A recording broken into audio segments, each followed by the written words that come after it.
श्री भाष्यकार भगवान श्री रामानुजाचार्य स्वामी महाराज की, श्री प्रतिवाद भयंकराचार्य स्वामी जी महाराज की, अनंताचार्य श्री गादी स्वामी जी महाराज की, परमाचार्य श्री रामकृष्णाचार्य स्वामी जी महाराज की, विश्ववंद्य जगदाचार्य श्रीमद विश्वक्सेनाचार्य अस्मदाचार्य पूज्य गुरुदेव श्री त्रिदंडी स्वामी जी महाराज की, पावन धाम की, पावन धाम की, पावन स्थल की, पावन महामहोत्सव की।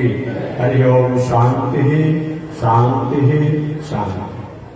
श्रीमन नारायण लक्ष्मी नारायण, श्रीमन नारायण लक्ष्मी नारायण, श्रीमन नारायण नारायण नारायण, श्रीमन नारायण नारायण नारायण, श्रीमन नारायण भवतारायण, श्रीमन नारायण भवतारायण, लक्ष्मी नारायण नारायण नारायण, लक्ष्मी नारायण नारायण नारायण। आग लगे आकाश में बरसन लगे अंगारों, आकाश में बरसन लगे। संत नहीं होते जग में तो जगमगता संसार, संत नहीं होते जग में तो जगमगता संसार।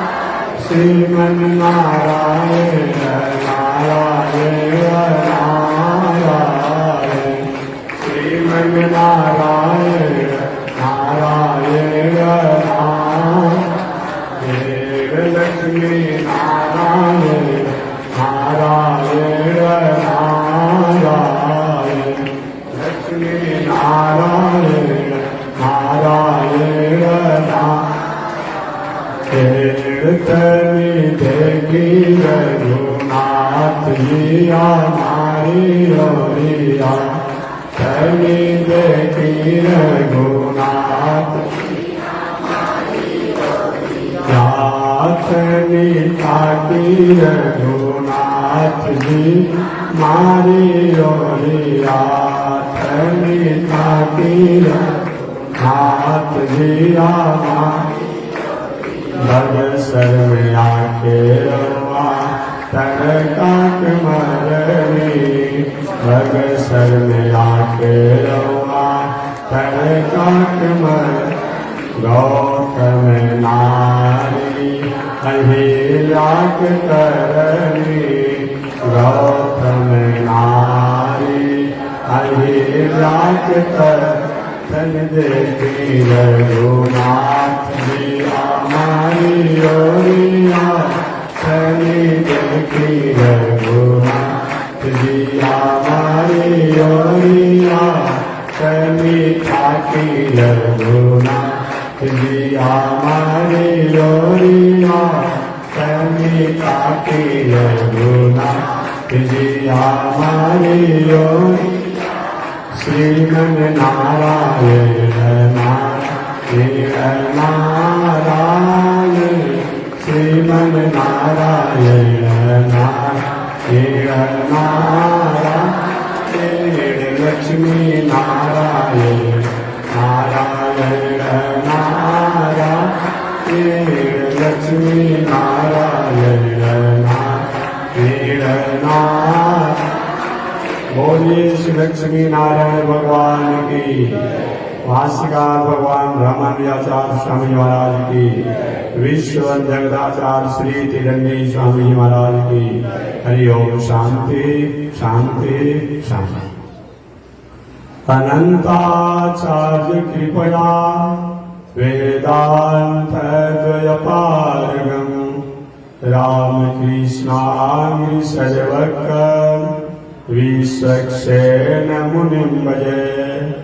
काषायं यज्ञसूत्रं शुचिवपुषि तथा चौर्धपुण्ड्रं च भाले यस्यास्ते दक्षहस्ते कलिकुमतिगिरीन्द्रेन्द्रवज्रं त्रिदण्डम् संसाराग्निप्रशान्त्यै मृतजलममलं दारुपात्रं पवित्रम् श्रीविश्वक्सेनसूरे पदकमलयुगम् श्रीसंश्रयामि। लक्ष्मीनाथसमारम्भाम् नाथयामुनमध्यमाम् अस्मदाचार्यपर्यन्ताम् वन्दे गुरो परम्पराम्। नारायणाय विद्महे वासुदेवाय धीमहि तन्नो विष्णु प्रचोदयात्। महालक्ष्म्यै च विद्महे विष्णुपत्न्यै च धीमहि तन्नो लक्ष्मी प्रचोदयात्। तन्नो लक्ष्मी प्रचोदयात्। परमाराध्य श्री लक्ष्मी नारायण भगवान नित्य वंदनीय पूज्य गुरुदेव श्री त्रिदंडी स्वामी जी महाराज के जुगल चरणों में कोटिशः नमन। भगवत भागवत आचार्य कैंकर्य पारायण महानुभाव पावन भूमि पर पावन कथा को निवेदन किया जाता है। पावन कथा प्रश्न अंतर्गत पिछले दिन निवेदन किया गया था। नैमिषारण्य का पावन क्षेत्र है। 1000 वर्षों तक चलने वाला लगातार धार्मिक अनुष्ठान का आयोजन किया गया है। उस आयोजन के अगुआ अध्यक्ष विप्रो में श्रेष्ठ श्री शौनक ऋषि हैं। व्यास गद्दी पर व्यास जी के कृपा पात्र शिष्य उग्र सर्वासुर जी बैठे हैं। शौनक जी ने सुर जी से पूछा कि मानव जीवन के कल्याण के लिए सरल और सहज साधन क्या है। सुर जी ने कहा, ऋषियों, मानव के कल्याण के लिए अनंत साधन है। उन अनंत साधन में भगवान के नामों का, गुण का, लीला का, धाम का जैसी चर्चा किया जाए वह सबसे सरल और सहज है। इसमें कुछ गलता नहीं है, केवल मन को लगाना है। बहुत व्यवस्था नहीं देना है, बहुत खर्चा नहीं करना है। आगे शौनक जी ने पूछा, भगवान और भगवान कितने हैं? भगवान किसे कहते हैं? तो भगवान कितने हैं? विष्णु पुराण के अनुसार भगवान सिंधु को परिभाषित किया जाए तो जिनके द्वारा ये दुनिया प्रकट होती है, पालन को प्राप्त होती है, संहार को प्राप्त होती है, मोक्ष को प्राप्त होती है, गति जिनकी कृपा से होता है, प्राणियों का गति भी होता है, विद्या और अविद्या के जो कारण हैं उनको भगवान कहते हैं। अन्य शास्त्रों में भगवान की अलग अलग व्याख्या बताई गई है जो मैं निवेदन कर चुका हूं। भगवान कितने हैं? भगवान के अनंत अवतार हैं। उन अनंत अवतार में 1008 अवतार मुख्य हैं। उन्हीं 1008 अवतारों के प्रतीक विष्णु सहस्रनाम में भगवान के 1000 नाम भी हैं। उन 1008 अवतारों में 108 अवतार मुख्य हैं। उन 108 अवतारों में 24 अवतार मुख्य हैं। उन 24 अवतारों में 10 अवतार मुख्य हैं। उन 10 अवतारों में 4 अवतार मुख्य हैं। उन 4 अवतारों में 2 अवतार मुख्य हैं। रामावतार और कृष्ण अवतार। राम जी मर्यादा के अवतार हैं, कृष्ण भगवान कृपा के अवतार हैं, बाकी कोई अंतर नहीं है। राम कृष्ण दो एक हैं, अंतर नहीं निमेश। राम कृष्ण में कोई अंतर नहीं है। क्या अंतर है? एक के नेत्रों में गंभीरता है और एक के नेत्रों में चंचलता है। भगवान श्री राम के नेत्रों में गंभीरता है, किसी चीज को सुनते हैं, सोचते हैं, विचारते हैं, देखते हैं और तब उसे आगे का काम करते हैं। भगवान कृष्ण के नेत्रों में चंचलता है। अब जैसा भी हो, पापा नाम बा शुभा नाम बा, कैसा भी हो, जब आ गया है शरण में इसका उद्धार करना ही चाहिए। ये कृष्ण होता है। और ऐसा नहीं होता तो जो अभी 10 दिन के भगवान कृष्ण नहीं हुए, आप पूतना जैसी उस समय की बहुत बड़ा बलशालिनी षड्यंत्रकारिणी राक्षसी थी, अपने अस्त्र में विष को लगा करके दूध पिलाने का एक षड्यंत्र करके और भगवान को मारने के लिए गोकुल में आई है। भगवान ने उस पूतना को भी वही गति दिया जो बाद में यशोदा और देवकी को प्राप्त हुआ। ऐसा कौन कृपालु हो सकता है? ऐसा दयालु कौन हो सकता है? किंवा दयालु शरणम ब्रजेम, उनसे कौन अधिक दयालु हो सकता है? परंतु रामावतार नेत्र पर गंभीरता है, मर्यादा पर। अभी आप राम कथा श्रवण कर रहे थे और श्रवण करते ही रहते हैं आप लोग। देखिए दशरथ जी कह कर गए थे सुमंत को, हे सुमंत, राम को रथ पर बैठा करके 2-4 दिन जंगल में घुमा करके और ले करके आ जाइएगा। सुमंत जी ने भगवान श्री राम से कहा भी कि यही महाराज दशरथ की आज्ञा है, मैं आपको रथ पर पहुंचाने के लिए आया हूँ। भगवान श्री राम ने कहा सुमंत, आप जाकर पिताजी से कह दीजिए, अयोध्या वासियों से कह दीजिएगा, माता कौशल्या से भी कह दीजिएगा, सुमित्रा से भी कह दीजिएगा और माताओं से कह दीजिएगा कि मैं 14 वर्ष के बाद ही अब लौट करके आऊंगा। यही हुआ था। मर्यादा में न कोई माता होता है, न कोई पिता होता है, न कोई भाई होता है, न कोई पत्नी होती है, कोई नहीं होता है। मर्यादा में मर्यादा होता है। कृपा में तो कृपा होती है, लेकिन मर्यादा में कोई व्यक्ति नहीं होता है, कोई वस्तु नहीं होती है। मर्यादा में मर्यादा होता है।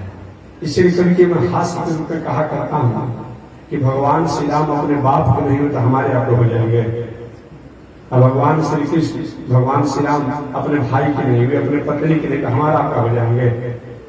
मर्यादा वाला व्यक्ति किसी का होता नहीं है। कोई भी मर्यादा से इधर करेगा उस पर इशारा कर देगा।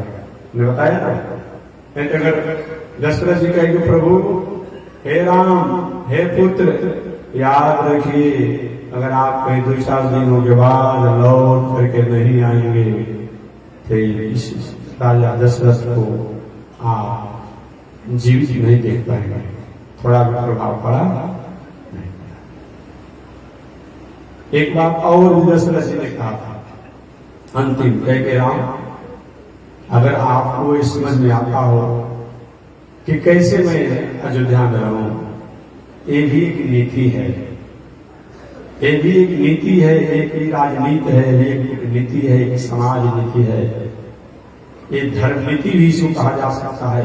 विषम परिस्थिति में अगर विषम परिस्थितियां आ रही हो, राजा कहीं कमजोर हो गया हो किसी कारण से, किसी मंत्री के बहकावे में आकर, किसी नारी के बहकावे में आकर, किसी सेना के बहकावे में आकर के, किसी मित्रों के बहकावे में आकर के, तो राजा कहीं कमजोर हो गया हो तो उसके जो मूल उत्तराधिकारी हों उनको चाहिए कि राजा को दिवालिया घोषित करके और उनको कारावास में भी रखा जा सकता है और प्रजा को देखते हुए, राज को देखते हुए राज सिंहासन को प्राप्त किया जा सकता है।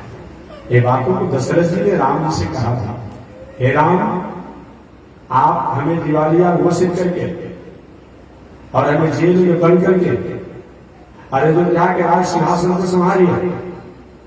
अगर राजा द्वारा कुछ ऐसा राष्ट्र और समाज के प्रति कुछ ऐसी अभ्यर्चना अव्यंजना कहीं हो जाएगा जो कि राष्ट्र हित में नहीं हो, प्रजा के हित में नहीं हो, धर्म के हित में नहीं हो, तो वह राजा के जो उत्तराधिकारी हो उसका यह हक बनता है कि हमें दिवालिया घोषित करके जेल में बंद करके अयोध्या के राज सिंहासन पर बैठिए।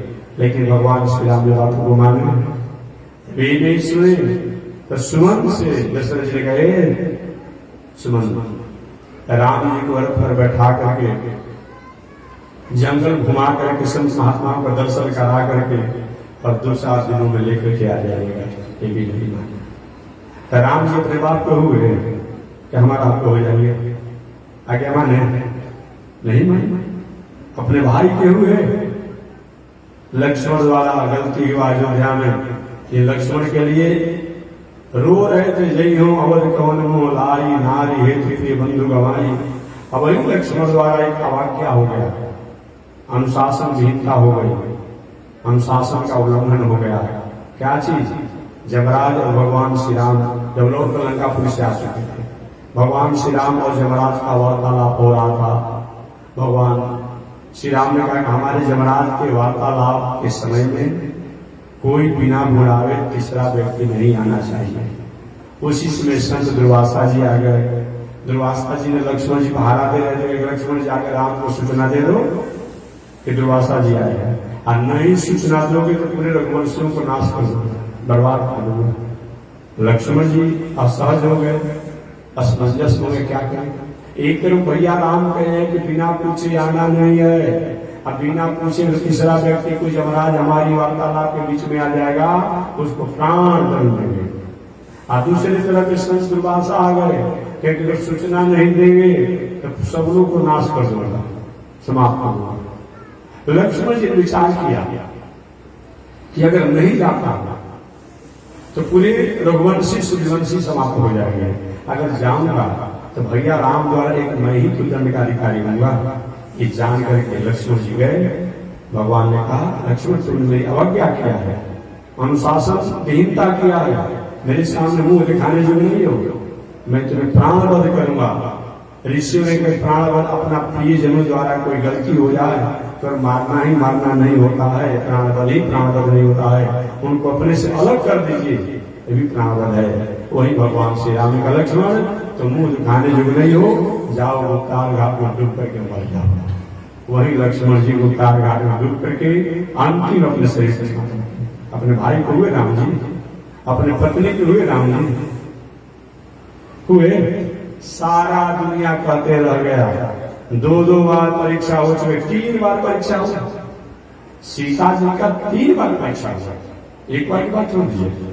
एक बार तो परीक्षा जब लंकेश रावण का वध हुआ, तो लंकेश रावण के वध होने के बाद सभी देवताओं ने सबने कहा कि सीता जी में कोई दोष नहीं है, सीता जी में कोई दोष नहीं है। ऐसा भला परीक्षा होता है? सोना एक बार परीक्षा दिया जाता है तो सोना को शुद्ध मान लिया जाता है। सब देवताओं ने कह दिया, ऋषियों ने कह दिया कोई भी सीता में दोष नहीं है। भले लंकेश रावण ने सुख वाटिका में रखा, राम जी अयोध्या में लाने के बाद एक अयोध्या के नागरिक द्वारा, एक प्रजा द्वारा उंगली उठा दिया गया।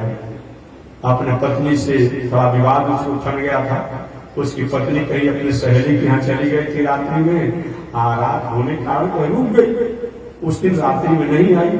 अगले दिन जब आई वो प्रजा जो था अयोध्या का, तो उसने कहा सुनो क्या तुम समझ रखी हो, हमें राम समझ रखी हो, रात भर कहाँ तुम रही हो, अभी मेरे घर से निकल जाओ, मैं तुम्हें स्वीकार नहीं करूंगा, तुम्हें मैं दोष देख रहा हूँ। ये तो बड़े लोग का काम होता है, राम जी से लोगों का काम होता है कि सीता को रावण रखा, राक्षस रखा, बिना घृणा किए ही अपना रख लिए। ये हमसे नहीं बचेगा, हमसे नहीं होगा।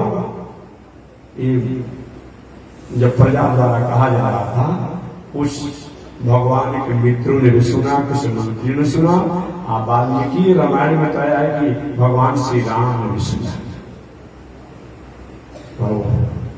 कि एक भी पूजा का मेरे प्रति शुभ है ना। इसलिए मैं कहना चाहता हूं, हमेशा कहता हूं, आज भले ही डेमोक्रेसी है, आज क्या है, डेमोक्रेसी, प्रजातंत्र आज है, लेकिन सही प्रजातंत्र है। कतनों विरोध होते रहे, अनशन होते रहे, फिर राजा को जब करना है जिससे राज हो जाता है। कहाँ विरोध का मतलब होता है? एक प्रजा ने विरोध किया राम जी का, भगवान श्री राम ने कहा कि भाई मैं तो परीक्षा ले चुका हूं, सीता जी को वाल्मीकि जी के आश्रम से पूछा। आज एक बार जब कोई वाद कोई बन जा रहा है तो सोचता है कि सात पीढ़ी तक हमारा जो हमारा ही परिवार वार्ड बन रहा है, चाहे हम काम करें। कहाँ है डेमोक्रेसी? है जी, डेमोक्रेसी है। डेमोक्रेसी, डेमोक्रेसी की government of the people and wide. और इसके अलावा व्याख्या बताया गया है, प्रजातांत्रिक शासन पालने वो प्रणाली है जो प्रजा के लिए, प्रजा से, प्रजा के द्वारा जो संचालित होते हैं। कहाँ हो रहा है? डेमोक्रेसी है नहीं। प्रजातंत्र उस राम राज में, भले उसमें राजतंत्र था, राम जी के राजतंत्र में भी प्रजातंत्र था, आज प्रजातंत्र में जो है राजतंत्र हो गया है। अब जिनका परिवार, जिनका बेटा, जिनका नाती अगर एक किसी पद को पकड़ ले रहा है, अब सोचते हैं कि हमारा ही पीढ़ी दर पीढ़ी परिवार वो पद पर बना रहे, चाहे समाज का काम करे या न करे। ये कहाँ डेमोक्रेसी है? ये कैसा डेमोक्रेसी है? ये किस प्रकार का डेमोक्रेसी है? लेकिन धन्य है भगवान श्री राम का राजतंत्र, जिस राजतंत्र में भी डेमोक्रेसी था, आज डेमोक्रेसी में जो है वो राजतंत्र हो गया है। इसलिए कोई शांति नहीं है, कोई शांति नहीं है। भगवान श्री राम उस एक प्रजा द्वारा जब बुलाना दिया गया तो सीता जी को वाल्मीकि जी के आश्रम पर दिया गया। वाल्मीकि जी ने कहा कि सीता में कोई दोष नहीं है, फिर भी रहना पड़ा। चलिए उसके बाद भी पुनः लौट करके सीता जी आई, और सीता जी आई नहीं इस कारण में जग का आयोजन के आप लोग सुने होंगे कि वाल्मीकि जी के यहाँ ही लव कुश जन्म लिए। वाल्मीकि ने कैसे राम जी को जनाया जाए कि इन्हीं के पुत्र लव कुश हैं और सीता जी में कोई दोष नहीं। वही वाल्मीकि रामायण की रचना करके वाल्मीकि जी भगवान श्री राम के जहाँ जग क्षेत्र थे उस क्षेत्र में वाल्मीकि रामायण की कथा सुना रहे थे। एक दिन तो यहां तक सुनाई कि दशरथ महाराज के पुत्र राम है, लोकापवाद में आकर के अपनी पत्नी सीता को उन्होंने त्याग कर दिया है। मेरी कथा, सीता में दोष नहीं है, परीक्षा लिया जाए। तीसरी बार अग्नि परीक्षा हुआ और अग्नि परीक्षा में सीता जी को चारों तरफ संत महात्मा ऋषि लोग थे, सीता जी के बीच में खड़ा किया गया और कहा कि अगर आप पे कोई दोष नहीं है आप परीक्षा। सीता जी ने सबके सामने कहा कि हे पृथ्वी माता, मैं आपकी बेटी हूं, आप द्वारा मेरा जन्म हुआ है, अगर मेरे में किसी प्रकार का दोष नहीं है तो आप फटिए तो मैं आपके भीतर बोल जाऊंगा।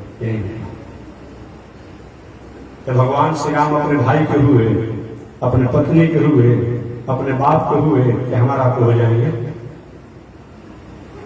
न्यायाधीश हैं, न्यायाधीश किसी पत्नी, किसी भाई, किसी बेटा, किसी बाप, किसी का नहीं होता है, वो तो न्याय और मर्यादा के लिए होता है। इसीलिए दुनिया में चाहे राज किसी के लिए हो, लेकिन कहा जाता है अगर राजा हो तो राम जैसा, राजा हो तो राम जैसा, शासक हो तो राम जैसा। एक शत्रु जो है राम की प्रशंसा करता है, बेटा हो तो राम जैसा और शत्रु भी हो तो राम जैसा। ये राम कहता है, ये रावण का कहना है कि शत्रु भी हो तो राम जैसा। अब बताइए, आपने कभी कथा सुना होगा वाल्मीकि रामायण राम कथा, या पढ़ेंगे कभी, जिसमें राम और रावण का युद्ध हो रहा था। अचानक भगवान श्री राम द्वारा अस्त्र शस्त्रों का प्रहार किया गया, रावण भी हत्था हो गया। क्या हो गया? अस्त्र शस्त्र सब समाप्त हो गए, टूट गए, कहीं गिर गया, कहीं भूल गया, कहीं कुछ हो गया। भगवान श्री राम ने कहा लंकेश अब आप जाइए, आज नहीं हुई, अगला दिन हथियार लेकर आएंगे, अस्त्र लेकर के आएंगे तो युद्ध होगा। हैरान हो गया लंकेश। रावण अपने पत्नी से कहता है कि शत्रु हो तो राम जैसा होगा। आज तो किसी के पास कोई हथियार नहीं हो, लेकिन शत्रु मिल गया तो मार डालते हैं लोग ना। ये धन्य है राम। एक नहीं आज मैं युद्ध नहीं करूंगा, आप लौट जाइए। तो रावण कहता है कि शत्रु हो तो राम जैसा और मित्र हो तो राम जैसा। साधारण अपने भाई को भाई कहने में हम पश्चाताप करते हैं। कोई थोड़ा पढ़ लेकर बड़ा आदमी बन जाता है और सामान्य कहीं पैजामा कुर्ता वाला धोती कुर्ता वाला गांव में कोई भाई परिवार होता है तो समाज में परिचय देने में हम संकोच करते हैं। लेकिन धन्य है भगवान श्री राम जो कि निषाद को भी अपना मित्र मानते, अपना भाई मानते हैं। कोल भीलों को भी अपना भाई मानते हैं, बांदर भालुओं को भी अपना भाई मानते हैं। प्रति उपकार करो का भाई। बांदर भालू को भी भाई कहते हैं। आज हम अपने भाई को भाई नहीं कहते हैं। तो मित्र हो तो राम जैसा, भाई हो तो राम जैसा, शत्रु हो तो राम जैसा, भगवान हो तो राम जैसा, ऐसा और कोई नहीं हो सकता। इसीलिए दुनिया चाहे कोई शासन चलता हो, लेकिन सब कहते हैं कि राम राज्य, परंतु राम राज्य होगा नहीं। हालांकि संत महात्माओं द्वारा अभियान चलाया जा रहा है, अभियान चलाया जा रहा है कि राम राज्य की स्थापना हो। ठीक है, अच्छे विचार, अच्छी भावना हमें करना चाहिए, लेकिन राम राज्य होगा नहीं। आपके महाराज आप भविष्यवाणी देते हैं, भविष्यवाणी नहीं करता। राम राज तब होता है जब रावण का वध होता है। जब तक दशरथ जी रहे तभी राम राज नहीं हुआ। जब तक दशरथ जी रहे तभी राम राज नहीं हुआ। जब तक बानर राज बाली रहा तभी राम राज नहीं हुआ। जब तक लंकेश रावण रहे तभी राम राज नहीं हुआ। राम राज तो तब होता है जब विभीषण जी लंकापुरी के राजा बनते हैं। राम राज तो तब होता है जब सुग्रीव जी किष्किंधा के राजा बनते हैं। राम राज तो तब होता है जब हनुमान जी अयोध्या में आकर के भगवान के सेवक बनते हैं। राम राज तो तब होता है जब घर घर और गांव गांव में चौक चौराहे पर वेद की ध्वनियां निकलती है। आगे निकले तो गाय का दर्शन हो, पीछे देखे तो गाय का दर्शन हो, अगल देखे तो गाय का दर्शन हो, बगल देखे तो गाय का दर्शन हो, तब राम राज होता है। कैसे हो सकता है? सरकार द्वारा रोज कानून बनाया जा रहा है, बहुत कुछ हो रहा है, फिर भी गाय और गोवध और गो हत्या कहाँ बंद हो रही है? कहाँ हो रही है? एक व्यक्ति कहता है कि गोवध नहीं होना चाहिए, गाय की हत्या नहीं होनी चाहिए, पशुओं की हत्या नहीं होनी चाहिए, तो दूसरा कोई समाज सेवी कहता है कि भाई पहले से सरकार द्वारा उनको परमिशन मिला हुआ है तो काहे नहीं होना चाहिए। कैसे राम राज है? राम राज में सभी लोग अपनी मर्यादा में रहते हैं, सभी लोग अपने अनुशासन में रहते हैं, नारियां अपनी मर्यादा में रहती है, संत महात्मा अपनी मर्यादा में रहते हैं, गृहस्थ अपनी मर्यादा में रहते हैं, विद्वान अपनी मर्यादा में रहते हैं, सब अपनी मर्यादा में रहते हैं। आज तो ऐसा है नहीं। इसलिए जब राम राजा बनते हैं अयोध्या का, तब राम राज होता है। अभी राम राज की कल्पना कर सकते हैं, राम राज की भाव कर सकते हैं। राम राज तो तब होता है जब भगवान श्री राम अयोध्या में राजा बनते हैं, लंकेश रावण का वध होता है। जब तक अस्मिता, अविवेक और सौहार्द, असमता, अमानता का समापन नहीं होगा, तब तक राम राज नहीं होता है। कभी मेरे भगवान के अनंत अवतार हैं। उन अनंत अवतारों में 24 अवतार प्रधान हैं। वो 24 अवतार कौन कौन है? सनक, सनंदन, सनातन, सनातन। ये भगवान का प्रथम अवतार, इनके व्याख्या में कर चुका। भगवान का दूसरा अवतार वराह अवतार, जिस समय पूरी दुनिया जलमग्न था, जल ही जल, जल ही जल। भगवान श्रीमन नारायण जल को प्रकट भी किए और जल को आधार भी किए। उस समय कश्यप ऋषि के दूसरी पत्नी के पुत्र हिरण्याक्ष व हिरण्यकश्यप। हिरण्याक्ष बहुत बड़ा प्रभावशाली था, प्रतापी था, पृथ्वी को अपना कब्जा में कर लिया था और ले जाकर के रसातल में छुपा करके रखा था। रसातल में ले जाकर छुपा कर रखा था। बड़ा अवतार परमात्मा जब प्रकट हुए तब ढूंढते हुए पृथ्वी को। आज भी जंगली सुअर जो है अपने दांतों से खोजने का, नाक में घाव शब्द का तेज होता है, सूंघने का और खोजने की बहुत होती है, दांत बहुत प्रयास होते हैं जंगली सुअर के। आज भी वही जंगली सुअर का अवतार लेकर के, बड़ा अवतार लेकर के भगवान रसातल में गए और पृथ्वी को अपने दांतों का आधार दिए और लेकर के जल के ऊपर स्थापना करना चाहते थे। हिरण्याक्ष आ गया, अरे मेरे द्वारा इस चुरा करके रखी गई पृथ्वी को ये कौन ले जा रहा है? बड़ा अवतार भगवान से उसका संग्राम हुआ और बड़ा अवतार भगवान ने हिरण्याक्ष का वध किया, मार डाला। उसके बाद बड़ा अवतार भगवान ने पृथ्वी को जल के ऊपर स्थापित किया, जो आज भी ये पृथ्वी को हम देख रहे हैं। इसीलिए कोई भी हम समूह करते हैं तब, पूजा करते हैं तब, जग करते हैं, जगों में भी जो जल यात्रा जो होता है, मृदाहरण जो होता है, इसमें क्या किया जाता है? मिट्टी की बड़ा अवतार परमात्मा की ही पूजा होती है, बड़ा अवतार भगवान की ही पूजा की जाती है। मिट्टी जो फोड़ा जाता है, माताएं भी अलग अलग उत्सव महोत्सव में मिट्टी फोड़ती है, हम लोग भी जग में करते हैं मिट्टी, बड़ा अवतार भगवान की पूजा होती है। ये दूसरा भगवान का अवतार है। भगवान की तीसरा अवतार नारद जी का अवतार। नारद के नाम सुनकर के हम लोग कौतूहल हो जाते हैं। नारद जी का नाम आया तो कुछ न कुछ घटना लेकर के ही यह कथा आया। नारद जी को बताना नहीं, समय से कितने बार बता चुका हूं। नारद जी भगवान के तीसरे अवतार हैं। प्रथम जन्म में नारद जी गंधर्व के बेटा थे।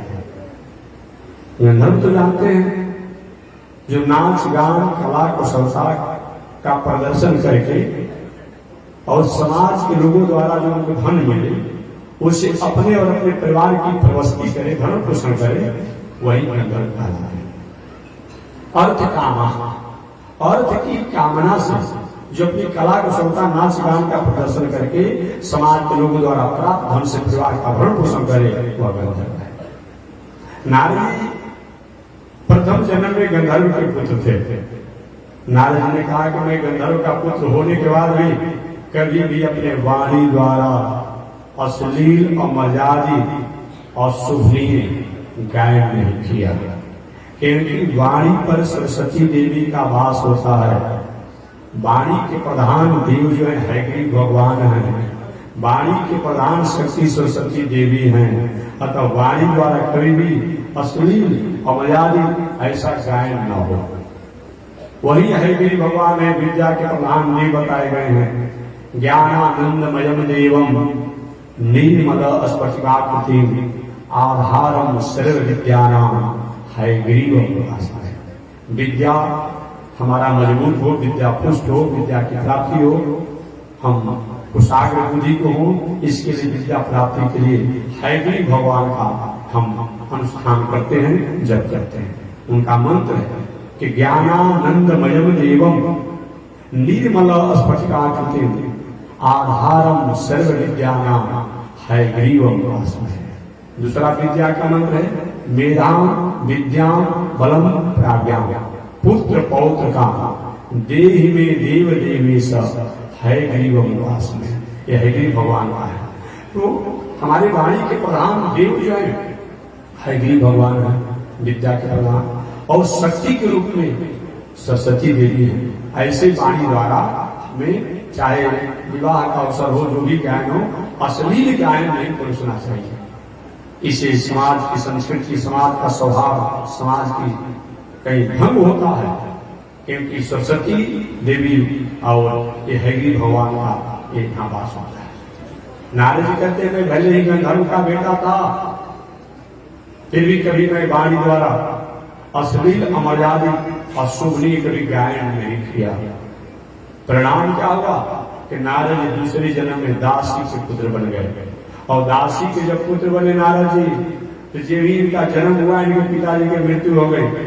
इनकी माता एक तरफ पुत्र की जन्म की खुशी मना रही है, तो दूसरी तरफ अपने पति की मृत्यु का शोक मना रही है।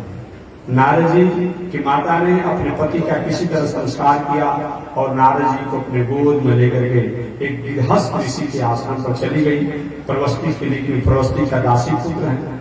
कोई प्रवस्ती का कोई साधन है नहीं, तो वहीं चली गई और एक गृहस्थ ऋषि के आश्रम पर रहना। गृहस्थ किसे कहते हैं? केवल घर में रहने से न कोई गृहस्थ हो सकता है, और केवल झोपड़ी में रहने से और तीर्थ में रहने से कोई विरक्त और साधु नहीं हो सकता है। याद रखिए, अगर एक कोई कहे कि घर में रहने वाले को गृहस्थ कहा जाता है, मकान में रहने वाले को, तो हरिद्वार, अयोध्या, बक्सर, वृंदावन, प्रयाग, ये जितना तीर्थ है, बड़े बड़े संत महात्मा लोग मकान में रहते हैं। जितना सुंदर उन लोग का आश्रम है, मंदिर है, उतना आपका भी नहीं होगा, आपका भी नहीं होगा। तो क्या हमको गृहस्थ कहा जाएगा? मकान में रहते हैं तो। गंगा किनारे या नदी किनारे आज बहुत से ऐसे लोग हैं जहाँ बाढ़ का क्षेत्र है, आज भी लोग झोपड़ी बना कर रहते हैं। उसी में उनका झोपड़ी खड़े फूस का आंगन होता है, उसी में घर होता है, सब कुछ होता है। तो क्या वो साधु कहलाएंगे? और झोपड़ी में जो रहेगा वो साधु कहलाएगा, मकान में जो रहेगा वो गृहस्थ कहलाएगा? नहीं नहीं, ऐसा नहीं चलेगा, ऐसा नहीं होगा। तब गृहस्थ कहते किसे हैं? गृहिणी गृह उच्चते। गृहस्थ का क्या है? गृहिणी गृह उच्चते।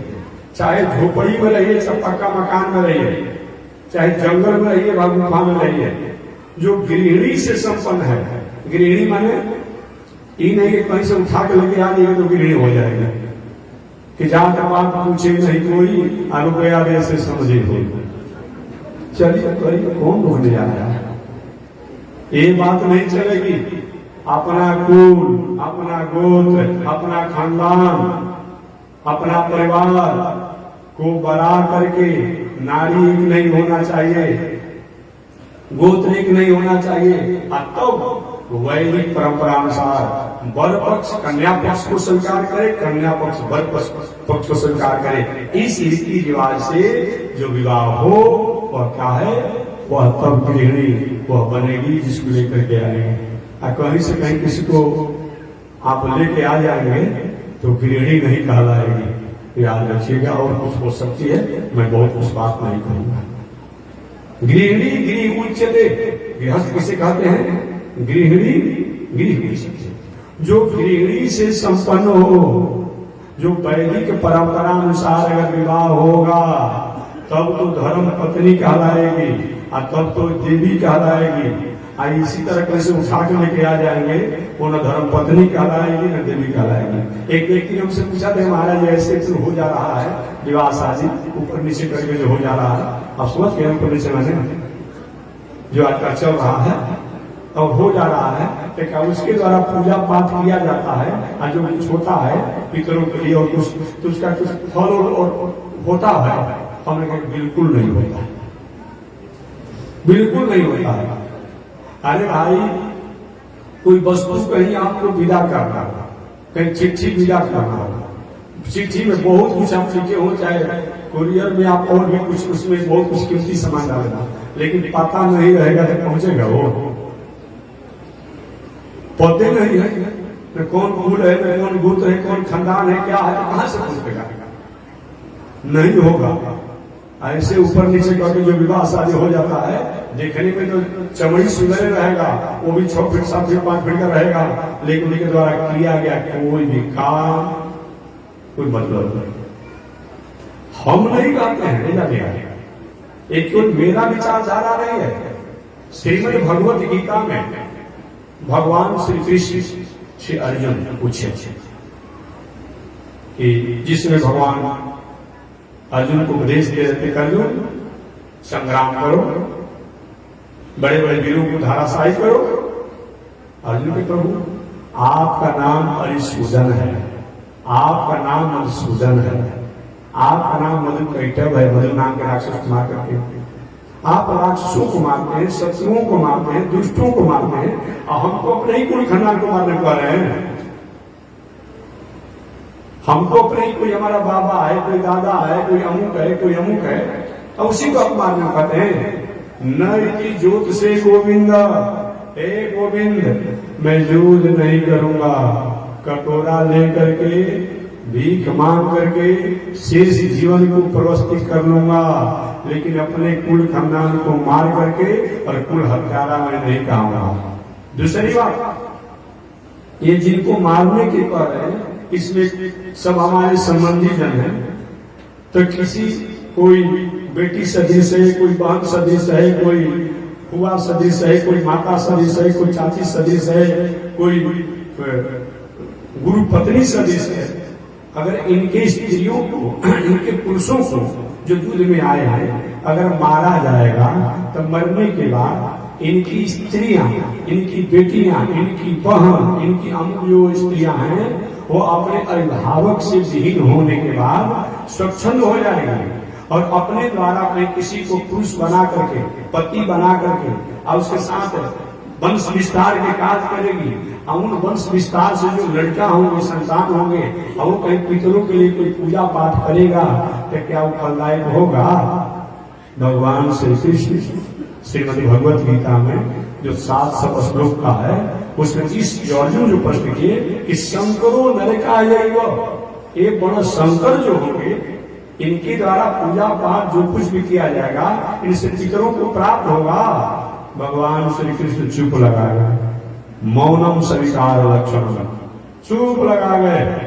इससे मालूम पड़ता है कि दिखने में लोग सुंदर रहेंगे लेकिन उनके द्वारा किया गया कोई मतलब नहीं है, कोई मतलब नहीं है। तो मैं निवेदन करना चाहता हूं, इसलिए नारद जी कहते हैं कि मेरी माता दासी बनकर के और सेवा का काम करती रही। तो गृहस्थ किसे कहते? गृहस्थ ऋषि के आश्रम कहीं मैं कहना चाह रहा हूं। गृहस्थ किसे कहते हैं? गृहिणी गृह उच्चते, यही मेरा विषय है। गृहिणी माने गृहिणी से संपन्न होना चाहिए। कुछ बात व्यवहारिक में मैं निवेदन करता हूँ। कुछ लोग कहते महाराज जी अगर मंगला लड़का हो और मंगली लड़की नहीं मिले तो विवाह हो जाना चाहिए कि ना, या मंगली कहीं लड़की हो मंगला लड़के अंदर विवाह होना चाहिए कि नहीं। देखो विद्वानों द्वारा भाई आप सलाह ले लीजिएगा, अगर कहीं थोड़ा सा अंशरूप में होता हो और विद्वान लोग अगर राय देते हो तो कल बचे। कुछ ऐसा मंगला मंगली का दोष होता है कि उसका प्रभाव दशा अंतरदशा बहुत कुछ नहीं होता, कर लीजिए। लेकिन ये विद्वानों का विषय है, वो सबके द्वारा। अरे साधारण एक मकान बनाना होता है तो इंजीनियर साहब जब तक मकान तैयार नहीं हो जाता है कितनी बार दिखाते हैं हम लोग। पानी कहीं अगर बोरिंग करना हो तो जब जानकार उसे करते हैं, अभिवाह से करेंगे आप। तो जो विद्वान जन हुए उनसे सलाह ले लीजिए, महाराज जी एक मंगल का प्रभाव से पड़ रहा है नहीं पड़ रहा है, इस कन्या पर पड़ रहा है कि नहीं, बल पर पड़ रहा है नहीं, ऐसा नहीं होता है तब विचार कीजिए। लेकिन वर्तमान समय में अब किसी को किसी से विवाह जो तय करा दिया जा रहा है का तो कुंभ विवाह करा कर। अरे कुंभ विवाह है लेकिन कोई जरूरी है? अब किसी व्यक्ति को दमा रोग हुआ है, सर्दी खांसी हुआ है, अब बुखार हुआ है और दवा खाता फिर बुखार ठीक नहीं होता है। दवा तो ठीक है, सर्दी खांसी नहीं ठीक हो रहा है, लेकिन दवा के साथ दवा फायदा कर रहा है नहीं कर रहा है ये भी विचार करना होगा ना। खाली मैं दवा लेके दिया, दवा खा लिया चाहे पर ठीक हो या ना हो, ऐसे थोड़ा होता है। तो कोई विवाह इत्यादि जो किया जाता है ये किसके साथ लागू होगा, किसके साथ नहीं लागू होगा, ये विचार करके कब काम करना चाहिए। जैसे मैंने कहा ना पहले के जमाना में ये भी और पुरुष दवाई चलता था, हर रोग में उसको अलग से दे दिया जाता था। वही आजकल के जमाना में हो गया है, कोई किसी को हुआ हो पेट में दर्द से लेकर के गोड़ में दर्द से लेकर के सिर में दर्द से लेकर सब उसमें कौन चीज का तो अभिषेक करा लीजिएगा, महामंत्री जी जब करा लीजिएगा। ये क्या बना दिया भाई, इतना सहज महामंत्री रहेगा अभिषेक, यही हो गया है। और काम में यही लोग कर रहा है। नहीं, आगे किसी भी सोचिए क्या है, कैसे है, क्या जो है, क्या सब समझ कर काम किया जाए। आप अगर बढ़िया से किया जाए निश्चित रूप में मंगल होगा। लेकिन जहां पर अब रुद्राभिषेक का महामृत्युंजय का कहीं अब टेंडर चल रहा हो, अब बताइए टेंडर होता था पहले के जमाने में, अब टेंडर चल रहा है। अब ये को जजमान के पूरा ने दूसरा जजमान से बात हुआ, ठीक है इतना पर नहीं महाराज और कम करिए, और बताइए अब ध्यान तो आप कहाँ बटा हुआ है, पूजा तो हो रहा है, ध्यान कहाँ बटा हुआ है, वहां बटा हुआ है। जब तक आप जब करें, जब तक पूजा करें, दिल दिमाग मन बुद्धि वही रहना चाहिए ना। यजमान में शांति शांति की बात करते हैं कि हरि ओम शांति शांति शांति, ध्यान कीजिए, आपका ध्यान भटका हुआ है। वो तो भगवान भरोसे शंकर जी या जो महापुरुष होता है, भले किसी का मंगल हो जाए, लेकिन अगर सही में मंगल होना हो तो कराने वाले महानुभावों को, विद्वानों को भी जब तक करा रहे हो उसको होना चाहिए। अब तो नया वो फैशन हो गया है, कोई कहीं पर भी है, अब वही से उसको संकल्प करा करके क्या हो रहा है, अब महामृत्यु रुद्राभिषेक करा दिया जाता है। अरे कुछ ऐसा चीज होता है भाई जी जो कि ऐसे नहीं होगा। अब कोई कहता है कि महाराज भक्ति के पुत्र ज्ञान वैराग के निमित्त जो हो सकता वही कहता है लोग, तो एक ही नहीं होगा। तो हर काम के साथ यही लागू नहीं कर दिया जाएगा। हर काम, अब कोई मैंने बताया था एक बार मैंने बताया था कि मैं गाड़ी से आ रहा था, झारखंड प्रदेश से वाली गाड़ी बिगड़ गई, बार बार उसको लिख रहा था engine check engine check engine check, गाड़ी चल ही नहीं रही थी। अब खींच करके गाड़ी लाया गया और झारखंड से खींचते खींचते डेहरी तक गाड़ी आ गया। फोन किया गया, शोरूम भाई गाड़ी चल नहीं रही है, इंजन चेक बता रहा है, कितने मिस्त्रियों से दिखाया गया, क्या हमारा इस गाड़ी का नंबर बताइए और कंप्यूटर में जो उस गाड़ी लिखा वो बताइए। और यही जो कंप्यूटर में डाला तो क्या हुआ, वो गाड़ी का जो चाबी जो है रिमोट बटन वाला, वो कहीं बटन दब गया था चाबी में, अब उसी से गाड़ी क्या हो गया था, लॉक हो गया था। और दूसरा मिस्त्री खोल खा कर रहा था, उसमें क्या था, ये बात ठीक है, एक काम तो यहाँ पर ठीक है, अगर कहीं गाड़ी में कहीं डीजल और पेट्रोल समाप्त हो जाए तो कंप्यूटर में से कैसे उसे भला जाएगा कि पेट्रोल पंप जाना पड़ेगा या कोई ना कोई जल्दी लेकर के आना पड़ेगा। तो सब चीज का उदाहरण एक ही तरह से दे देंगे, ये बात थोड़ा होगा ऐसे। भक्ति के पुत्र ज्ञान वैराग के निमित्त नारद जी सुनाए, यही लोग होता है कि वहां हो सकता है संकल्प से, यहाँ का नहीं होगा, यही लोग पता है ना। तो हर काम को भाई हर चीज सुझाव आप नहीं दे सकते हैं, उसके लिए अब नए लोग, अब किसी का विवाह शादी हुआ हो, अगर भाई जी अगर आप निमंत्रण में नहीं तो ठीक बात है, तो मोबाइल में दिखा देते हैं मिष्ठान भोजन खा लीजिएगा, खाएगा, देख तो लेगा लेकिन भोजन पकवान नहीं खाएगा और उसको स्वाद नहीं बताएगा। वो देख सकता है कि ये व्यंजन आपके यहाँ बना हुआ है। तो हर कामों को ऐसे नहीं किया जाएगा जो आज चल रहा है। तो मैं निवेदन करना चाहता हूं कि इसीलिए गृहस्थ का मतलब क्या होता है, गृहिणी गृह उच्चते। गृहस्थ का मतलब जो गृहिणी से संपन्न होकर के वैदिक परंपरा अनुसार आते हुए त्रिकाल संध्या नहीं भी हो रहा हो तो कम से कम एक बार संध्या बंधन हो जाए, 24 घंटा भगवान का स्मरण ध्यान हो जाए, अपना भी खेती व्यापार नौकरी करते हुए रहे, परिवार पत्नी बाल बच्चों के साथ दिनचर्या में जीवन जीता हो, वह गृहस्थ है। देखिए विवाह शादी करके संतान को जन्म देना ये भोग नहीं है, ये योग है, ये साधना है, ये आराधना है, ये पूजा है। कब? जब ये मानते हैं कि भगवान की आज्ञा मान करके हम वंश विस्तार के लिए एक क्रिया कर रहे हैं, उस समय भी हमारा सात्विक बुद्धि रहे तो पुत्र भी सात्विक प्रवृत्ति वाले बने। लेकिन हम भोग मानकर जो करते हैं ये ठीक बात नहीं। तो गृहस्थ का मतलब गृहिणी गृह उच्चते गृहस्थ कहा जाता है। और संत किसे कहा जाता है?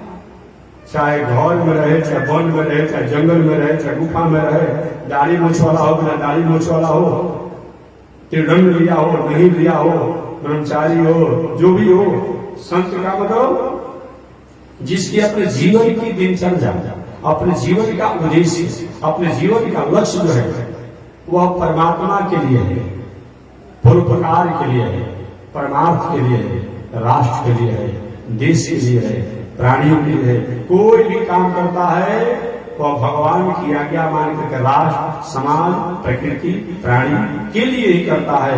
वह क्या है? संत है। संत में और गृहस्थ में बहुत अंतर नहीं है। आप अपना मानकर काम करते हैं, हम भगवान का मानकर काम करते हैं, बस इतना ही अंतर है और कोई अंतर नहीं है।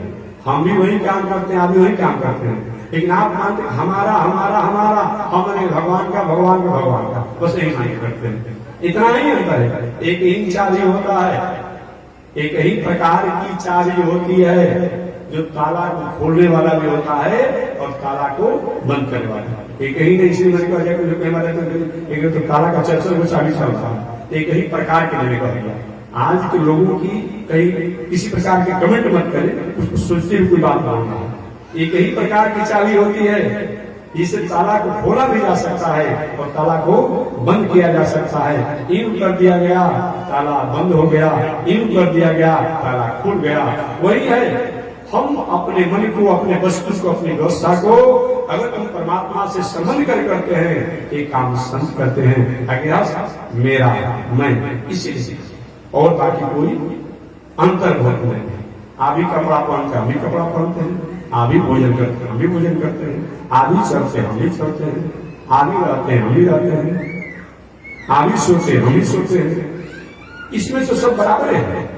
अंतर इतना ही है कि हमारा वाणी, हमारा भोजन, हमारा चलना, ये सब का है एक भगवान की आज्ञा मान करके और प्रकृति प्राणी के मंगल की भावना में है, और आप अपना निजी मान कर करते हैं, बस इतना ही। बैंक में काम करने वाले मैनेजर साहब के पास करोड़ों रुपया आता है, वो सरकार का है बैंक, कहीं करोड़ों रुपया दे भी देते हैं तो सरकार का दिया गया, उनको कोई नहीं होता है। अगर कहीं वही मैनेजर साहब रुपया निकाल करके अपने घर पलस्तरा करने लगे तो, घर बनाने लगे तो कड़ी लगा करके जेल में जाना पड़ेगा। वही लाखों रुपया करोड़ रुपया देते हैं अलग अलग नागरिकों को, प्रजा को, बहुत अच्छे आदमी इतना लोग को दिए, आखिर आ भी जाता है तभी। तो इसीलिए हमारा उद्देश्य प्रधान होना चाहिए कि हम क्या करने जा रहे हैं। कि गृहस्थ व्यक्ति में बहुत अंतर नहीं है। कुछ लोग कहते हैं कि गृहस्थ को बहुत आदर नहीं करते, गृहस्थ के बारे में धन्य हो गृहस्थ आश्रम। आज हम और आप कोई भी हैं, किसी ने किसी द्वारा जन्म लिया है ना। हमारे कोई त्रिदंडी स्वामी महाराज जितने उस कोटि के संत, किसी न किसी के बेटा होंगे।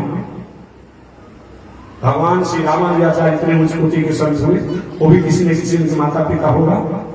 तभी गृहस्थ नहीं होते तो कहां से जन्म होता। अरे आज कथा कहने के लिए कोई बैठा हो या जग करा रहे हैं, लेकिन जब नहीं होती गृहस्थ कहां से हम बना पाते हैं। गृहस्थ धन्य हो गृहस्थ आश्रम, गृहस्थ आश्रम सबसे श्रेष्ठ है। हम अपने स्वरूप को नहीं जानते हैं, बस इतना ही बात है। केवल हम अपने को जान लें तब हमसे कोई उत्तम है ही नहीं। एक व्यवहारिक उदाहरण देकर तो आगे बढ़ जाऊंगा। व्यवहारिक उदाहरण, एक बार एक सिंह का बच्चा बड़े जोरों से जंगल में सिंहों ने दहाड़ लगाया, और दहाड़ लगाया एक सिंह का बच्चा जो है अपने झुंड में से छोटा था सिंह साहब, और उस आवाज को सहन नहीं कर पाया और गया और जाकर सियार के जो मंडली था उस झुंड में प्रवेश कर गया। अब प्रवेश कर गया और उसी में रहने लगा, उसी जैसा बोलने लगा। बहुत दिन समय बीतते चला गया, बहुत दिन समय बीतते चला गया। संयोग से उन लोग के साथ रहते रहते वही उसकी स्थिति हो गई। अचानक एक दिन सिंह राज आया। अरे ये तो इसका आंख, मुंह, नाक, नाखून सब हमारे कुल जाति स्वजाति का है, ऐसे रहता है। अब क्या सुनो, ये तुम मेरे हो नहीं, वही ऐसा मत कीजिए, हमारे पर जुल्म मत कीजिए, मैं जिसके साथ रहता हूं उसी का जाति हो। नहीं ऐसे कैसे तुम करते हो, तुम मेरे जाति के हो। नहीं हुजूर ऐसा नहीं है। अरे मूर्ख, मैं कहता हूं तुम मेरे जाति के हो। और सिंह ने उठाया अपने चंगुल में और उसको जल में डुबा दिया, और डुबाने के बाद बहुत दिन से गंदा जो लगा था फ्रेश होने से, मैं जैसे दहाड़ करता तुम दहाड़ करो। और जेरी बोला पिस्तौल को लिख लिया, तुम भी मिले हो। तो हम और आप भी उसी प्रकार से अगर हम परमात्मा से जुड़े रहते हैं तो हम गृहस्थ भी कहीं संत से कम नहीं। इसका मतलब है कि संतों को समझ में नहीं। आज का तो नया नया जमाना में मत पूछिए, कहने मत वालों हमारा को नाराज हो जाता है। ऐसा ऐसा रात में दिन में रहता है साधु वेश में, और रात में घर पहुंच जा रहा है। अरे क्या करते हो भाई, किसको धोखा दे रहे हो? कौन त्रिशूल ले रहा है, लोग दंड ले रहा है, लोग कुछ कर रहा है।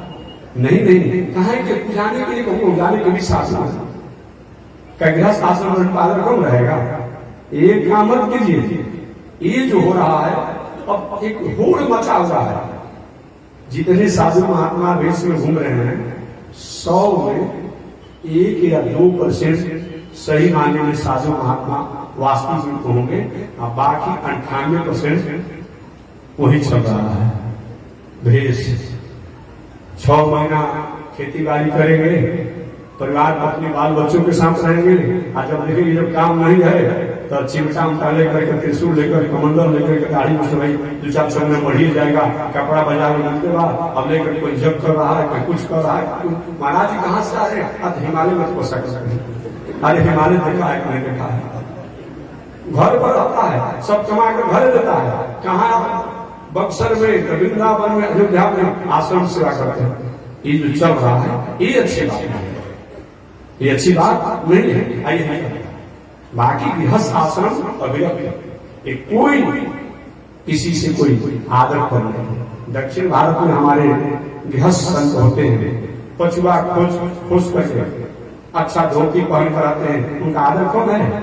अधिक से अधिक आचार्य जो होते हैं वो गृहस्थ भी हैं, कुछ सन्यासी भी आचार्य दक्षिण भारत में हैं, वो अपनी मर्यादा में है। और हमारे यहाँ इधर लोग भेष बना करके हमारा आदर होगा, ठीक है, कुछ दिनों तक समाज में आपका हो सकता है, लेकिन इससे अपने हृदय से आप पूछिए कि क्या आपने जो भेष बनाया है और आप जो क्या कर रहे हैं ये ठीक है?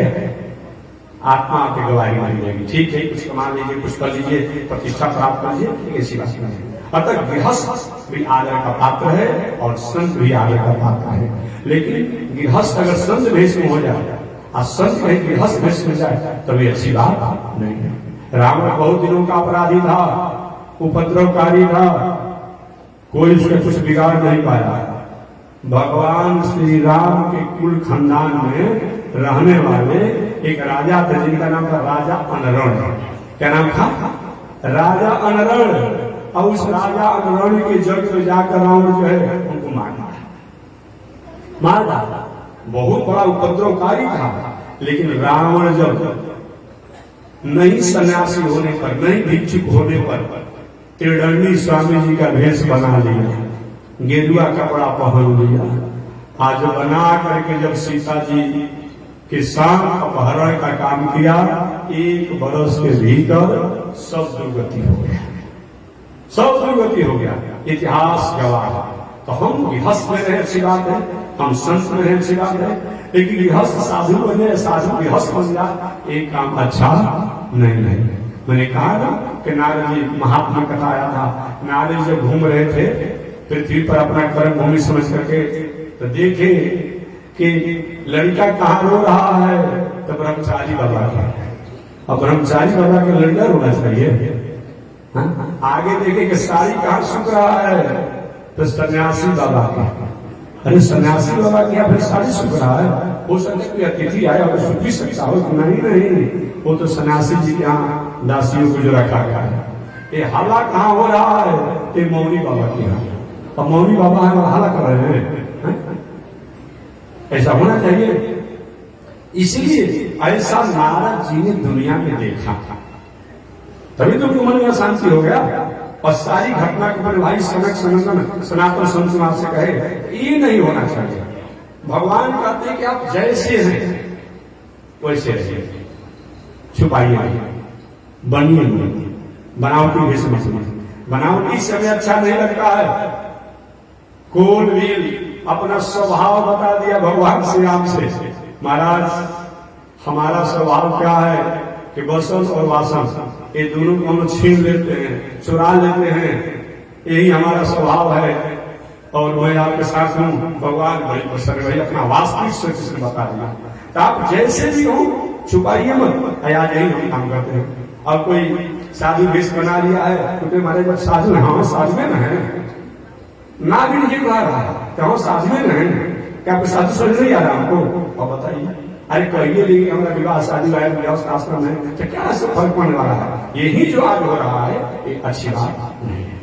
तो नारद जी कहते हैं कि नारद जी का जब इनके पिता की मृत्यु हो गई थी, इनकी माता जो है गृहस्थ ऋषि के आश्रम पर नारद जी की माता नारद जी को लेकर के वही जाने लगी।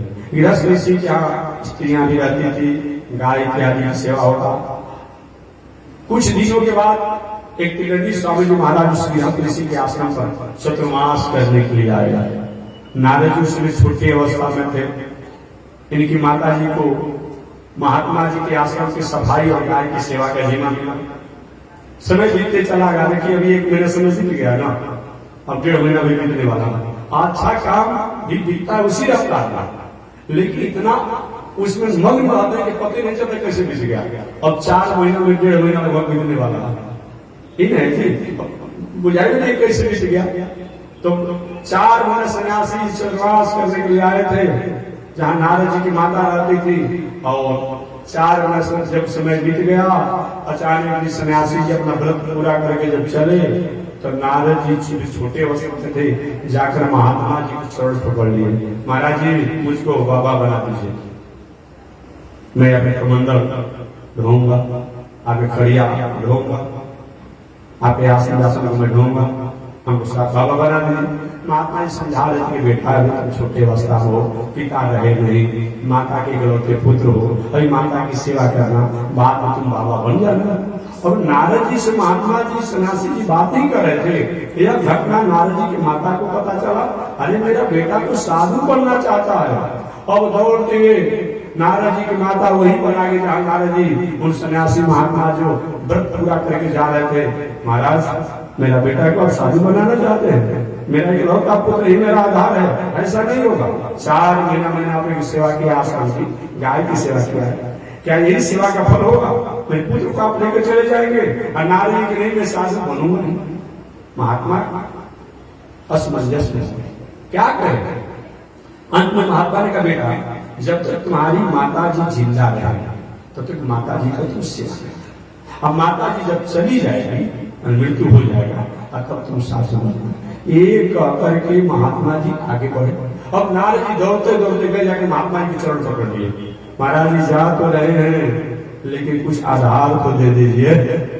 आज सरकार द्वारा आधार कार्ड भी बनाया जा रहा है, पहले भी आधार की व्यवस्था थी। बिना आधार का दुनिया में अधेय हो सकता है क्या? बिना आधार का अधेय हो सकता है? इसे आधार चाहिए ही कि जितना सुंदर मकान हो उतना उसका नींव जो है आधार होना ही चाहिए। सुंदर नींव आधार रहता है तो मकान सुंदर टिकता है, मजबूत होता है। महाराज आधार दीजिए। उनका बेटा ओम नमो भगवते वासुदेवाय, इस मंत्र का तुम्हें जप करने को मैं आदेश देता हूं। वही महात्मा जी इस मंत्र का उपदेश देकर के चले गए। नारद जी अपनी माता के साथ लौट करके अपने निवास पर आए जहाँ गृहस्थ ऋषि के आश्रम पर आते। नारद जी क्या करते हैं? रोज जप करते हैं महात्मा द्वारा बताए गए मंत्रों का, रोज जप करते हैं। 3 प्रकार का जप बताया गया है। एक उपांशु जप होता है, एक उपांशु जप, एक मानसिक जप होता है। मानसिक जप उपांशु जप होता है। एक जो होता है कि हम मन में क्या जप रहे पता नहीं से बैठे जाता है। एक ओठ चलता है, एक जो आवाज सुनाई पड़ता है। आवाज जो सुनाई पड़ता है वो 3rd क्लास का जप है। ओठ चलता है और 2nd क्लास का जप है, और बैठे एक दिखाई पड़ता है तो है 1st क्लास का जप है। जब आप ओम नमो भगवते वासुदेवाय इस उत्तम जप को नारद जी किए। कहते हैं एक दिन नारद जी मन में हुआ कि महात्मा द्वारा बताए गए मंत्रों को जब तो कर रहे हैं, लेकिन इन मेरे द्वारा ऐसा क्यों हो रहा है? बार बार कोई कामना लेकर के, भावना लेकर के अगर हम काम करते हैं तो हमारी भावना पहले आ जाती है, भावना पहले आ जाती है। अब नारद जी के मन में आता माता जी कब पधारोगी, कब पधारोगी, कब पधारोगी, कब पधारोगी। जब तो हो रहा है ओम नमो भगवते वासुदेवाय, लेकिन ये भी साथ साथ जप हो जा रहा है। नारद जी कहते क्या भगवान की बात। अब नारद जी जो जप नहीं करते, जप हो जा रहा है कि माता जी कब पधारोगी, कब जाओगी, कब जाओगी।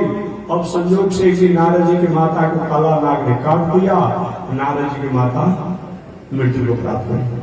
नारद जी रोने लगे, मेरी जन्मदात्री माता मुझे छोड़ करके चली गई, लेकिन प्रसन्न में है कि चलो कम से अब हमें बाबा बनने से कोई रोक नहीं सकता है, अब हमें साधु बनने से कोई रोक नहीं सकता है। बाहर से तो प्रसन्न, भीतर से तो प्रसन्न है और बाहर से दुनिया को दिखाने के लिए रो रहे हैं। किसी प्रकार से अपने माता का संस्कार करके नारद जी पुनः ओम नमो भगवते वासुदेवाय और इस मंत्र का जप करने लगे। अचानक एक दिन नारद जी ने देखा कि भगवान का झांकी स्वरूप उनके सामने दिखाई पड़ने लगा। कि भगवान का सांवला स्वरूप है, घुंघराला बाल है। सांवला स्वरूप माने नीले रंग के किसी का फूल कभी आप देखे हैं? गृहस्थ ही हो गया आप लोग। खेत में एक गुलाबी रंग का किसी का फूल होता है, कुछ एक सफेद रंग का होता है, एक नीला रंग का होता है। तो भगवान का स्वरूप कैसा है? नीले रंग के किसी के फूल के समान। भले नीला रंग होता है किसी का फूल, लेकिन शाइनिंग कितना उसमें होता है, चमक। ऐसे भगवान का नीले रंग के किसी के फूल के समान स्वरूप है। घुंघराला बाल है, मोती के समान सुंदर दाग चमक रहा है। और बिंब फल, बिंब का सब्जी दिखाते होंगे, बिंब फल के समान पतला ओष्ठ है, धरोष्ठ है। मृगा के नेत्र के समान नेत्र है। सुगा के ठोर के समान नासिका है, सुंदर सुंदर भुजा है। पैर भी सुंदर हैं, जैसे कदली के केला के खम्भा आप देखे हैं, ऊपर से मोटा होता है, नीचे पतला होता है। तो ऐसे भगवान का जो जंघा से लेकर के नीचे का अंग है, हाथ भी सुंदर है, हाथी के सूर के समान सुंदर हाथ है। ऐसे ये भगवान का वक्षस्थल जो है पेट से थोड़ा आगे निकला हुआ है।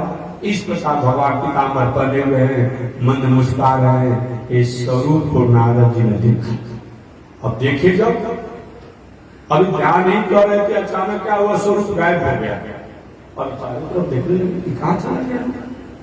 बहुत प्रयास करने के बाद वो स्वरूप जब दर्शन नहीं हुआ नारद जी को, तो रोने लगे। आखिर वो स्वरूप चला कहाँ गया? आवाज आया, अब वो स्वरूप का दर्शन नहीं होगा। नारद जी, काहे नहीं होगा? तो पुनः आवाज आया कि आपका पूर्ण मात्र इतना ही था। अरे भाई, आपके मोबाइल में 1 रुपया हो, ताकि से बात करते हुए बात प्रकट नहीं जाता है कि आपकी सेवा समाप्त, तो आपका पूर्ण इतना ही है। नारद, हमारा पूर्ण इतना ही था, तो हमको दर्शन क्यों कराया गया? अब कोई व्यक्ति प्यास लगा हो, अभी आधा पानी पिया, पानी समाप्त हो जाए, क्यों कराया गया? तो वह इसीलिए संत और शास्त्र पर आपकी अश्रद्धा न हो, अविश्वास न हो, इसलिए आपके झांकी का दर्शन कराया गया। अब अगले जन्म की प्रतीक्षा करिए।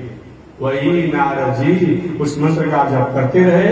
एक काल के गाल में गए और अगले जन्म में वही नारद जी ब्रह्मा जी के मानस पुत्र बने और देवर्षि नारद के नामों से जाने जाए। बचपन से घुमक्कड़ स्वभाव के थे। 3 जन्म का संस्कार था है। विवाह करने के लिए अगुआ आए थे। हालांकि इन्होंने बताया था कि कर्दम ऋषि के 9 कन्या थी और ब्रह्मा जी के 10 बेटा थे, जिसमें नारद जी कहीं घूमने के लिए निकले हुए थे। कर्दम ऋषि गए जो विवाह करने, महाराज ब्रह्मा जी कहते आपको भी कहीं परेशान ना होना पड़े, हमको भी कहीं परेशान नहीं होना पड़े।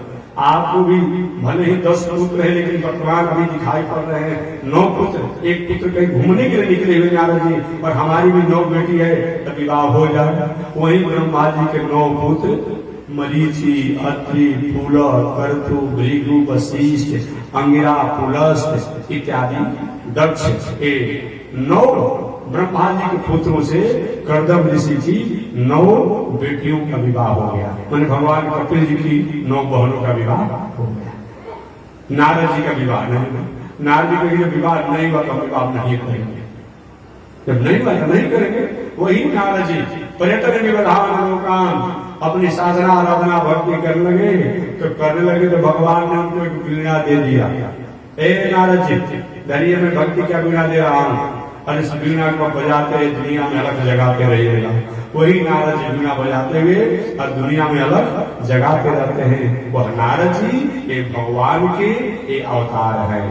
इनकी भक्ति के द्वारा चाहे सपना कसाई के यहाँ क्यों न हो, चाहे दैत्यराज राक्षस प्रहलाद ही क्यों न हो, चाहे द्रोही क्यों न हो, जहां नारद जी भक्ति का मंत्र दे देते हैं वहां भगवान को पहुंचना ही पड़ता है।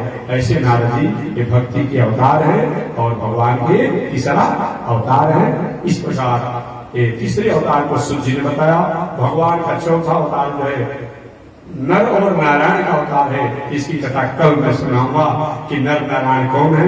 पांचवा अवतार भगवान कपिल देव का अवतार है। छठवां दत्तात्रेय जी का अवतार है। सातवां यज्ञ अवतार है। आठवां ऋषभ देव का अवतार है। नौवां राजा पृथु का अवतार है। 10वां मत्स्य अवतार है। 11वां कुरुम का अवतार है।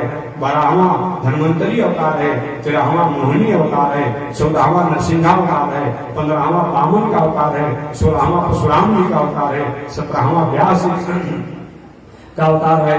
18वां राम जी का अवतार है। 19वां बलराम जी का अवतार है। 20वां कृष्ण भगवान का अवतार है। 21वां हरि का अवतार है। 22वां हंस का अवतार है। 23वां बुद्धावतार है और 24वां कल्कि अवतार है। तीन अवतारों के जैसे जैसे समय मिलेगा वैसे से मैं निवेदन करूंगा। आज नारद जी जो भगवान का तीसरा अवतार है उसकी मैं व्याख्या किया। एक बार भगवान का नाम ले, आगे परमात्मा की जैसी मैं चाहूं तो 1 मिनट में कथा सुना दूंगा। चाहूं तो 24 अवतार को 1 मिनट में कथा सुना दूंगा, लेकिन अब ऐसा सुनना है जो कम से कम दिमाग में बैठ जाए। 1 मिनट में कथा सब सुना देगा।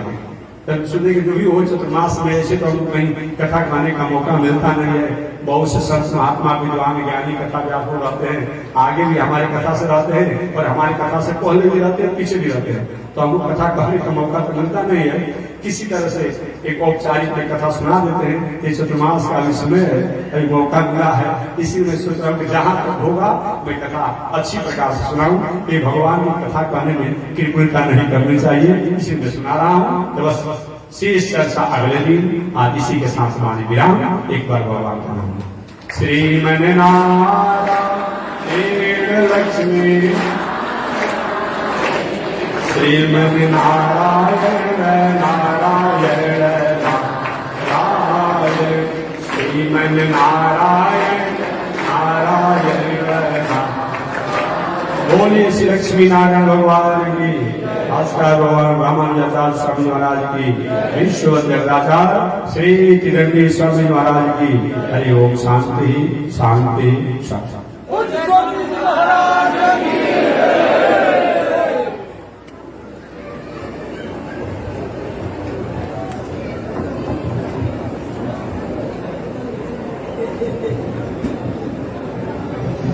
ओम चंद्रमा मनसो जात चक्षो सूरजो अजायत श्रोत्राद्वायुष प्राण समुखा दग्निरजायत श्रीशते लक्ष्मी सवत्न्या महोरात्रि आश्वे नक्षत्राणि रूपमस्मिनो व्यातम् ईश्वरनिखाण मोमयि खाण सर्वलोकं मयि खाण कासायं यज्ञसूत्रं शुचिवपुषितथा चोर्वपुण्ड्रं च बाले यस्यास्ते दक्षहस्ते कलिकुमतिगिरीन्द्रेन्द्रभद्रं त्रिदण्डं संसाराग्नि प्रशान्ते मृतजलममलं दारुपात्रं पवित्रं श्रीविश्वक्सेन सूर्य पदकमलयुगलं श्रेयसे संश्रयामि अमर्यादय शूद्रस् चलमतिरसोय्या प्रसवभो कृतघ्नो दुरमाणि स्मर परवशो वञ्चन पर निशंसा पापेश कथमामितो दुर्गजलदे प्रपारादूत्रीणस्तव परिचरेयं शरणयो। लक्ष्मी नारायण भगवान की, विश्व जगदाचार्य श्री तिरंगी स्वामी महाराज की। हरि ओम। शांति शांति शांति।